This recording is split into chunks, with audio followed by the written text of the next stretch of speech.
Culture Bourse. Au-delà de nos réponses aux questions que vous nous envoyez, vous tous qui nous suivez, Culture Bourse, c'est un vrai moment de pédagogie et de culture boursière, Julie. Et notre pédagogue aujourd'hui, c'est Saïd Belbachir. Bonjour Saïd. Bonjour. Alors vous êtes directeur de l'animation réseau pour Ophi Invest AM et vous êtes venu nous parler bourse et superstition. Parce que oui, alors faut le reconnaître, en bourse, on se retrouve avec un langage assez varié de croyances populaires. Et la grande question, est-ce qu'il faut vraiment s'y fier? Allez, on commence tout de suite avec vendredi 13. Vendredi 13, effectivement, une expression qui donne des frissons. Il faut savoir que la superstition, ce n'est pas l'apanage des marchés financiers. C'est dans la vie de tous les jours. D'ailleurs, en venant vous voir, j'ai croisé un chat noir, je suis passé sous une échelle, j'ai failli casser un miroir. Bref, je touche du bois, j'espère que ça va bien se passer.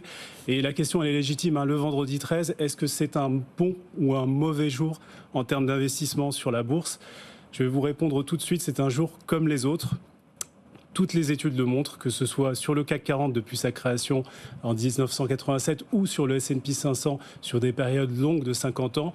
Les vendredis 13, ça ne rapporte pas plus que les autres jours en moyenne et ça ne rapporte pas moins. Ça marche pour les jeux de hasard. C'est vrai que quand on joue au loto, on voit que le vendredi 13, c'est un jour qui est très joué, mais rien à voir avec la bourse qui n'est pas un jeu de hasard. Bon alors, premier mythe cassé, ça c'est fait. Bon, on va passer au rallye de fin d'année. Bon, l'année dernière, on en a eu un beau quand même de rallye de fin d'année, donc on peut y croire.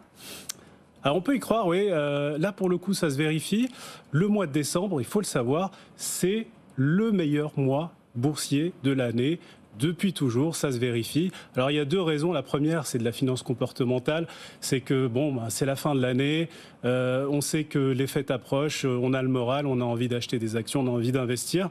Puis il y a une explication technique aussi, c'est le window dressing. Qu'est-ce que c'est le window dressing? Ce sont les institutions financières, les fonds de pension par exemple, qui se mettent à acheter tout plein d'actions, à faire des achats malins en fin d'année, pour en quelque sorte montrer la meilleure photo possible au 31-12. Alors attention, le mois de décembre, ça n'a pas toujours été un très bon mois. C'est souvent un bon mois, mais on a connu des mauvais mois de décembre. Je vous rappelle, décembre 2018 qui a été un très mauvais mois parce que guerre commerciale entre les États-Unis et la Chine et aussi les gilets jaunes en France malheureusement.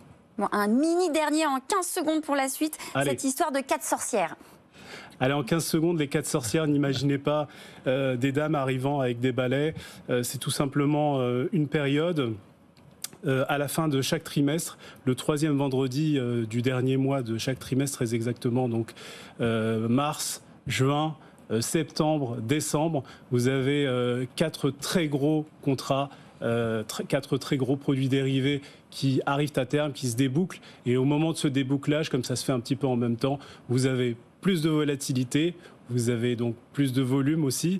Dans le temps, quand ça se faisait vraiment en même temps, on avait parfois des mauvaises journées, mais finalement, on se rend compte que cette tendance elle s'est un petit peu estompée parce que la programmation des algorithmes fait que tout ne se superpose plus comme avant aujourd'hui.